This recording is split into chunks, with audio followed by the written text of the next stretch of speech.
Hi, I'm Lynn. And I'm Amanda, and this is The Pursuit of Badasserie, the podcast. This podcast is all about taking action and creating that badass business abundance and life that you want.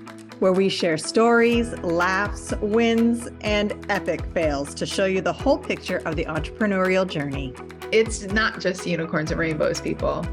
Jump on and follow us through this raw and witty roller coaster, where we get down and dirty and go behind the scenes of life and entrepreneurship. Get on it, get over it, and get after it. Hi, I'm Lynn. And I'm Amanda. Welcome to The Pursuit of Badasserie, the podcast. And happy Halloween. For those of you who celebrate Halloween, this is our Halloween special. You should have come dressed up. I should have. I have plenty of costumes. I'm sure I could have come up with something to wear in our Halloween special. For real. Which, by the way, is Amanda's favorite holiday ever. Love it. For those of you who don't know me, like, it goes to a new level of weird love when it comes to me and Halloween. And so because of that, I thought it was a necessity that we have a special Halloween themed. Most people are like, let's do a New Year's Eve theme. Let's do a Christmas theme. No, let's do a Halloween theme.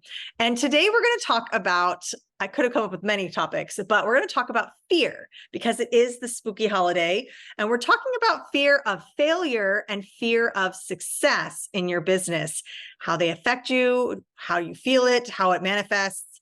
Let's talk about fear on this festive Halloween day, eve, depending on when you're listening. No, absolutely. This is such an interesting and pretty diverse, complex topic to talk about, but I am very stoked about it because it's something that I've revisited. We've wrote about it in our books. I think I've written about it in my upcoming book as well in different ways. And it's something that we really need to recognize. And I have so many stories around this, but first let's kind of dive into like the differences between the two, because most people, when they think of fear, they think of fear of failure. They don't necessarily think of fear of success. And it's really important to understand what your root is coming from. Is it fear of failure or fear of success? Because you navigate how to come out of that slightly differently. And you can have both, like they don't negate each other. And so that's why I was saying it can be quite complex, but let's talk about fear of failure and fear of success. So some of the reasons why people are ways that fear of failure is, that they can have a bit of imposter syndrome or negative self-talk, self-doubt. It's like fear of the judgment or criticism for others, social or peer pressure, a lot of self-esteem, self-worth stuff. And obviously the fears are rooted in something, either fear of success or fear of failure. And fear of failure can often be rooted in traumas and negative past experiences. Yes, I definitely feel like perfectionism falls into this fear of failure as well. I know from my history in having this deep-seated fear of failure, and it's not that I'm not succeeding in things, it's that based on my behavioral style, which Lynn and I talk about a lot, behavioral style, one of the big fears or one of the big attributes of my personal behavioral style is that need for not necessarily like recognition, but knowing that we're doing well, like the accolades of knowing that we're hitting these benchmarkers. And so not hitting them immediately puts you into this mode of, for me, puts me into this mode of, oh, I'm failing because I haven't done X, Y. If I didn't win this award, then I'm failing at winning that. And so that often comes up for me when I think of fear of failure, is that it's not just fear of failure of everything, like this all-encompassing I've failed. Sometimes it's the fear of like the little failures, and that you're constantly going to have little failure after little failure until everybody realizes, imposter syndrome, that you were no good to begin with. So a lot of that fear of failure adds up little by little. Every time you have this failure, perceived or real, it can add up to this overwhelming big picture of failure with incompletion, like you failed everything. And so getting into that negative mindset and that pessimistic view of things, you can fall down this hole of imposter syndrome, perfectionism. I'm not good at anything. I'm failing at everything. And that's where a lot of that can really be negative in your progress and growth, because you start to believe in that victim mentality of like, everything is wrong, everything is bad. And we spoke about victim mentality in a previous podcast episode. So that fear of failure is a big one for a lot of some of the most highly productive and bigwigs in the world, because there is so much at stake for them, whether it's real or perceived. Yeah, absolutely. So let's talk a little bit about fear of success, and then we'll kind of like break them all down for you as well. So fear of success tends to be rooted in like also an imposter syndrome, but in a different way. It's feeling of undeserving of the success versus like you don't belong here because you're going to fail, right? So slightly different angle, but imposter syndrome. Fear of losing your identity or like your privacy can also have that fear of success. You self-sabotage tendencies to avoid success. So there's a lot of self-sabotaging with fear of failure, but more, I think, blatantly with fear of success. There's a belief that it may come at the expense of your other priorities. Just because you have success, this has to go. You can't have one without the other. Worries about your change in dynamics in your relationships, in your family and things like that. It's really and I remember the first time actually like understanding this difference. I was at a conference. So I always thought I had fear of failure. Like that was my primary. And I definitely do. Like I float in and out, but we were at a conference and it was a woo-woo-ish conference, conscious business. And we were doing this exercise in this small group. And really I had achieved a lot. I had a very successful few businesses. I had already started and sold a couple of businesses throughout my lifetime. I had established a couple of schools in Saudi. This was after Saudi. I was living in Hawaii at the time. So I had successes, had a great family, etc. But I realized that I was actually keeping myself small. So I was playing small. So that has a lot to do with fear of success. I was playing small and not hitting the financial like markers that I really could have on an individual basis. I was still married at the time, but with my own income, because I had this fear of success. And how I kind of understood this is that the way I raised my kids is that, but I raised the kids is like, I wanted them to have like, obviously have better than what I had, but I also wanted them to understand that you need to work for things and that you have to have work ethic and that I wasn't going to hand them everything. And I was actually holding myself back because I thought if I hit that certain success level, then it was just natural, or I was a jerk, to give my kids that whatever and not have them work for it, and that they were going to lose connection of that work ethic and of that like drive that comes from actually having to build yourself. And I remember making that kind of connection, and it was just mind-blowing to me that I had a fear of success and not a fear of failure, that I thought that it would change the dynamic in my family, and that I was already always accused of being different. And Amanda and I have had this conversation. I mean, even goes to say, like, when I would go home to my family, I would be called not necessarily a sellout, but that's a word that's coming to me because I ironed my clothes and the people in my family didn't iron their clothes. And so I was already used to being like the oddball out of my family because I wanted different. I saw different. I believed in different. That didn't make what they believed worse or wrong. It's just that I wanted different. So I already had that kind of like mentality of like being different, but it was about my kids. It was because I didn't want them to lose that connection to the hustle, to the grind, to what really made their dad and I who we were, because we overcame so much. I 100% agree with you on that. And I've had that same feeling of, and it's to the point where it's like, I don't want to win the lottery, not because I don't like the money, but because I don't know, don't want that kind of notoriety. I don't want how it would change me and how it would take away that grit and grind that my kid, I'm not saying that I want him to suffer, to be clear, but I was raised so much on the idea that you have to work for things, you have to have that work ethic. And I, for a long time, was really afraid of putting him in a position where he wouldn't have to learn that because he would have everything. So that fear of success, I 100% believe that. And, you know, a lot of the fear of failure, and some, I think where a lot of the fear of failure stems is from like how you're raised and growing up in a critical and in some cases unsupportive family can lead you towards that fear of failure because if you felt you could never live up to your family's expectations as a child, it can sometimes manifest as an adult and that you're continuing to fear making those mistakes for many reasons. And Lynn and I have spoken about this, that we, you know, had some of that perfectionism for different reasons. However, it's that hypercritical and wanting to avoid making mistakes that led to that perfectionism, which sometimes fear of failure leads from or stems from that perfectionist tendency. And, you know, also it's important to understand that failure has different definitions.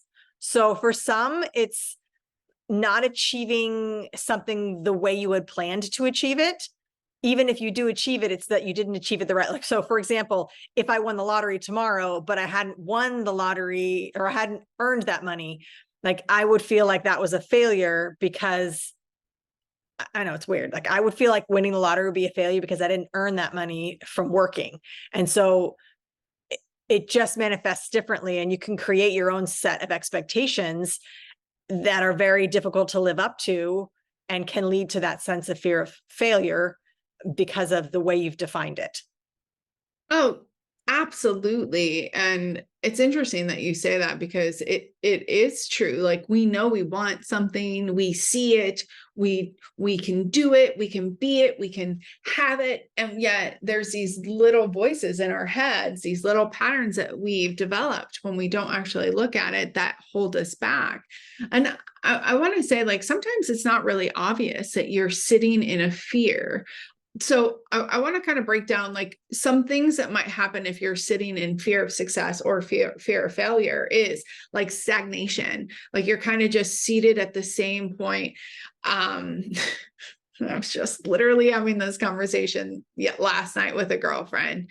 And I was like, we were talking about like life and about other people and like, you know, about how essentially like I'm a go-getter, right? And Amanda's a go-getter, and we really get shit done. Like that's like that is the basis of what we represent. We get shit done. We're the pursuit of badasserie, right? And then we have other people who are in the same spot 5 months, 6 months later, and they really don't understand, and they're vibrant and they're just beautiful and like making all of the moves, but nothing's happening. And it's because there's a fear that's kind of rooted behind that's given them that stagnation, right? And they can't necessarily see it right now, even if others can see it. And until they deal with it, they're not going to be able to move past it. But it might come in like stagnation or increased anxiety, which I know when I get into my like fear modes, and I think Amanda might too, like I know I definitely sit in the anxiety part. Like I get anxiety at night. And it's hard for me to like wind down, even talking about it, like I'm starting to feel it in my chest. Damn it. Damn it. Some other things are like you limit your choices. Like you actually like don't make moves. You start to really, it draws and works on your self-esteem. So your self-esteem will start to change. Your outlook on yourself will start to change. You absolutely miss opportunities because you're not as wide-eyed and opened when you're sitting in these fears. You strain relationships around you when you're sitting in fears because, like Amanda was saying earlier, you can tend to be in more victim mode or reactive mode, and you're not necessarily in a proactive, like movement way, right? You might lean too much on people. Definitely procrastination, which is a part of me. I know when I am sitting in fear, I will procrastinate. Just overall unhappiness, and it can also affect your health. Like really like sitting in that fear, and we talk about it a lot, and I know I talk about it a lot, especially with my cancer journey, like it hurts you. It hurts you. Yes. And we're all about action and like how to get out of this world. And for me, because both Lynn and I have done quite a few deep dives in our own personalities, our own behaviors, and how we have dealt in the past and present with whatever's going on. And for me, a lot of the things that helped me get out of this sense of fear, whether it's fear of failure or fear of success, because I get both in varying degrees at various times. But for me, and this will come as no surprise for anybody, the first thing I do is I focus on things I can control. And it's stopping the worry about the aspects of the situation that you just don't have power over, because there's always things that you can't control. But if you focus your energy on the solutions, things you can control, it's going to shift in your mind that feeling that you're helpless, hopeless, that anxiety. It's going to give it a little bit of a damper, because what you don't want is that downward spiral where you're just going to be spiraling into anxiety. You want to reduce that anxiety so that you can pursue your goals. And then along with that control, I like to plan ahead. If there's a trigger I know that's going to come, I try to mitigate that as much as possible. Having like a pre-planned plan B or plan C, or plan X, whatever it comes to, can also help with that. And then I mentioned it earlier, but like redefining what failure and what success means to you can make such a big difference, because changing how you think about failure will reduce your feelings of fear, because failure is a part of life. Failure is something that's going to happen no matter how controlled you are. And it is an important opportunity for you to learn and to acquire new skills and to acquire new sides of yourself that you didn't know existed. So understanding that failure is not anybody's ideal, but it can still be an incredible teacher and an opportunity for you to learn and grow beyond what you are afraid of. So embracing that and redefining how you see success, how you see failure, can really shift in your mind how you deal with it when it arises, and it will. I love that. And absolutely, when you think of it from more of a logical standpoint of view, like the logical side, not the emotional or the connected side, but you know, like that you are going to fail more than you will succeed. And that's like, you know, until you succeed, right? And then you have that pattern of success. So think of like when you first got on a bike to ride a bike, you fell off more times than you were able to like roll down the street, right? When you first started learning to swim, you didn't just like Olympic swim that pool, like you had to like drown a little bit, doggy paddle, hang on to the side, whatever. And you had to work through it. And I know we spoke about this. I can't remember if we actually did a podcast about it, but I talked a lot about failing forward. And I love that concept, because you want to use the momentum. You know that you're going to fail. Failure is a part of life. And even with the logical side, like just really moving that forward. And I know it's not necessarily what we're talking about today. I could have swore we did a podcast. Did we do a podcast on fail forward? We discussed it in a podcast, but it wasn't the subject of the podcast. We'll do a whole podcast on failing forward, because I think that that's really important. But a couple other aspects of like how to work on your failure is, and this is like definitely Amanda and I, she said it earlier, we do a lot of introspective work. Like we look within, and I'm a big believer of finding the root of why you feel that way, and healing from there, if at all possible, or understanding it at least. And going back to the example about my kids, like I grew up in a household that was obviously abusive, like those of you who are just tuning in, like I talk about in past podcasts and in our books, but I had this dad who would always like talk crap about the wealthy and about success and how they were sellouts. And I grew up in this culture in my environment where, you know, if you made out the hood, like you were a sellout, like a lot of people, I'm not saying that I grew up in the hood, but that was like the culture that I grew up around, that if you made it out, you're this, like, you're somebody who, you know, isn't connected to their people and to where they come from. And so I really had to like look at that and say, okay, well, is that really serving me? Is that storyline that is from the root of where this comes from, is that really serving me? And how can I serve it better? Because then I had to say, no, I'm not a sellout. Like I am giving purpose and breaking karmic ties and doing all this other stuff that I needed to do in order to like make peace with me moving forward. And with the whole kid thing, with me wanting my kids to be able to like be rooted in the grit and the hard work, they saw their mom. I helped, like I like helped put them to work, if you would, so that way they could see the entrepreneurial side. They saw how I sacrificed and what I did, and I had to believe that they would take from that part versus the, well, I wasn't going to still give them everything, but still, like, and that's just my way that I didn't necessarily like, I maintain that, but helping me understand the root of that it didn't have to be the whole complete opposite of what I was trying to, the direction I was trying to go, was because I made peace with the root. Also, like learning, I love that you said learning. I'm definitely a control person too. What can I control now? And also setting like those goals, but also learning to have grace and compassion for myself, which was a huge lesson for me.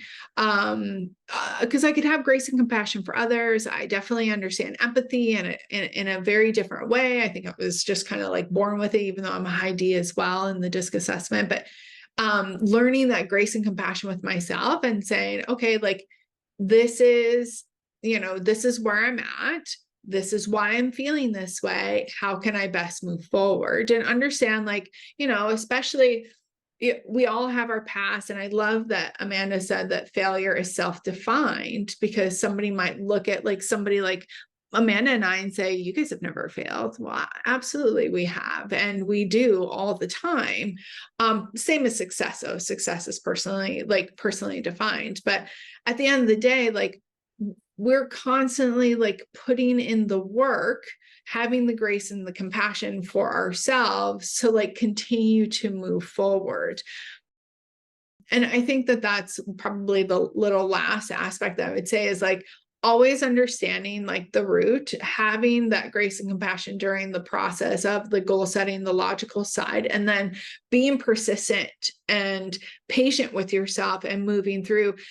And the very last thing I would also say is like finding people around you who can call you out on it, like not your yes people and not necessarily your hardcore accountability buddies, but those that can like unpack shit with you. And Amanda is definitely like, we are that for each other, but we're that for a lot of other people. And it really helps you like call yourself out, like, okay, I'm sitting in fear and it's preventing me from doing X, or I'm being this way because of Y. And having someone who you can trust around you, who up levels you, who gets you, can inspire you to be out of that fear. And sometimes your circles need to change. I was actually just listening to a podcast of somebody else, and they were talking, and we talk a lot about this, but they were saying every time they had a new level of success, that their groups would change, their people would change. And it's because those people tend to like keep the fears and their own fears, like to keep you in a certain spot, not because they don't want you to succeed, but because, it's their protective shell. So fear can keep us protected, but growth and change and innovation does not happen in the comfort zone. And so we constantly have to also up level our people around us, not just our accountability people. I know that was a lot, but there's just so much I feel like we could talk about on this subject. We always could talk a lot about every subject. But one other thing that Lynn said is that she and I are accountability partners for each other. And sometimes that might not be that Lynn needs to call me out. It might be I've called myself out and I use Lynn as a way to hold myself accountable. So I might tell her like, this is where I am right now. This is what I'm thinking about. I recognize that it is fear or just psycho thoughts. I just needed to tell somebody who wouldn't judge me so that you can make sure I like check me on it because I'm feeling that way now. And so sometimes that accountability partner, when it comes to fear or fear of failure or success, even if you recognize it, it's nice sometimes to have somebody who can just sit with you in that space for a little bit, recognize it, and help you hold yourself accountable, because sometimes it's not that, you can't always count on somebody else to pull you out of it. A lot of times it has to be you. Absolutely. And it's just nice to know that you could have somebody in your circle that can help recognize that and sit with you in it as you get yourself out. Absolutely. I'm smiling because it literally happened last week, because I'm about to, by the time this is published, it's already in process now, but I'm about to release my book in December, my personal book, and it's very personal, very, and very vulnerable. And Amanda's like, and I sat on it for weeks, not sending it to the copy editor and the formatter. And Amanda's like, why? And there's a lot of valid reasons, like the roots are very valid, but it's because of fear of success. It's because people are going to read it, which I want. It's not that I don't want that, but there's like, and Amanda like really helped me unpack it and has been holding me accountable, so that way I can make sure that it's getting done, and she's making sure that it's getting done. But I was chuckling because it literally just happened last week, so I can like move forward. Well, I mean, I'm laughing too, because I had the same thing. Remember, I sent you an email. I'm like, this is the kind of crazy I'm thinking right now. And you're like, Amanda, don't be crazy. And I'm like, I recognize that I was being crazy. I just need to tell somebody so I didn't go down that rabbit hole, because now it's out there. So don't let me be crazy. So it manifests in different ways. And I mean, we say this a lot, like find your people, find your executive team, find that, but really deep dive. And that's something we want to leave you with. Really deep dive. What are the roots of your fear of success or your fear of failure? How can you overcome that? How can you control or shift your mindset in a way that will amplify the good and downplay all the negatives that are going to come up from that, whether that's mental or physical, real, whatever that looks like for you. Fear is a real thing. Failure is a real thing. Success is a real thing. They're all real. And it's all about how you adapt and how you grow and how you change and how you deal with it that matters. Absolutely. I know. Absolutely. I just, like I heard, because we're both just finishing. I don't know if you finished it, but we're reading 10X by Grant Cardone.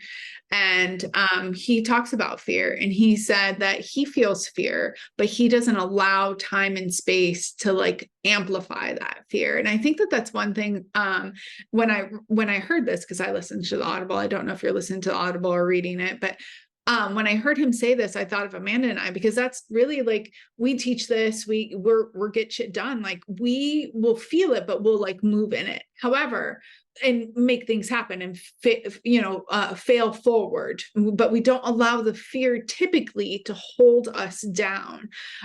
So you can use the fear to drive you, but you can also, the fear could use you to keep you safe. So it's really interesting kind of dichotomy of like where you sit and how you're maneuvering that, because you're always going to have it. It's just what you do with it and how much time and space that you give it. So I think that popped in my mind, and I felt like that was really important to say, because you're still going to feel it. And again, remember, like, it's uncomfortable to grow. Innovation happens, creation happens in discomfort, in the roughness.